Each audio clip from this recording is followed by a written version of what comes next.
Welcome back to my channel. আবারও একটা নতুন ভিডিও নিয়ে চলে এসেছি তোমাদের সাথে শেয়ার করতে।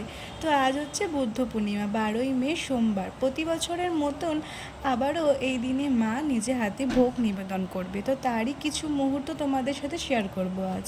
তো চলো দেরি না করে শুরু করা যাক। প্রথমেই এখানে মা অপুকে দুধ দিয়ে স্নান করিয়ে নিয়েছে, তারপরে এখানে পরিষ্কার করে নিয়ে তারপর নতুন জামা পরিয়ে নিয়েছে।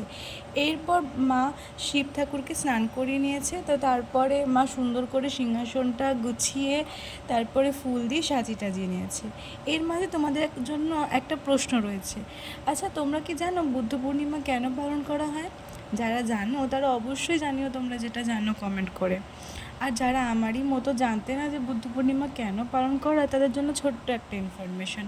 563 খ্রিস্টপূর্বাব্দে নেপালের লুম্বিনীতে রানী মায়া দেবী এক পুত্র সন্তানের জন্ম দিয়েছিলেন। আশ্চর্যকর বিষয় হচ্ছে এটাই যে জন্ম নেওয়ার পরই ওই বালক উঠে দাঁড়িয়ে পড়ে এবং চলতে শুরু করে। ওই বালক পুরো 7 কদম চলে। এই অদ্ভুত চমৎকারী বালক আর কেউ নয়, বৌদ্ধ ধর্মের স্থাপনাকারী ভগবান বুদ্ধদেব, যার সম্মানেই প্রতি বছর বৈশাখ মাসের পূর্ণিমার দিন সকল হিন্দু এবং বৌদ্ধ ধর্মের মানুষরা বৌদ্ধ পূর্ণিমা পালন করে। তো আজকের দিনটা তাহলে জেনেই গেলে, আজকের দিনটা হচ্ছে আমাদের বৌদ্ধ ধর্মের স্থাপনাকারী ভগবান বুদ্ধদেবের জন্মদিন।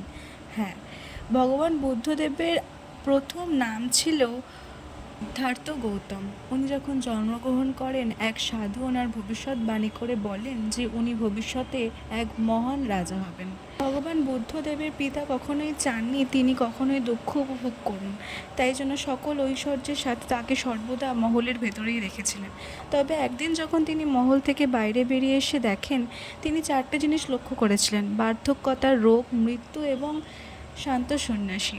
তিনি সেদিন বুঝতে পেরেছিলেন যে দুঃখ নিরাময় করা অতি কঠিন, তাই তিনি সেদিনকার ঠিক করেছিলেন যে দুঃখ নিরাময়ের জ্ঞান তিনি লাভ করবেন। এমনই একদিন দীর্ঘ তপস্যার পরে বোধগয়াময় গাছের নিচে বসে তিনি এই জ্ঞান লাভ করেন। এরপর তিনি সারা সংসারে এই দুঃখ মুক্তির মার্গ প্রচার করেন, আর সেইটাই হচ্ছে বৌদ্ধ ধর্ম নামে পরিচিত।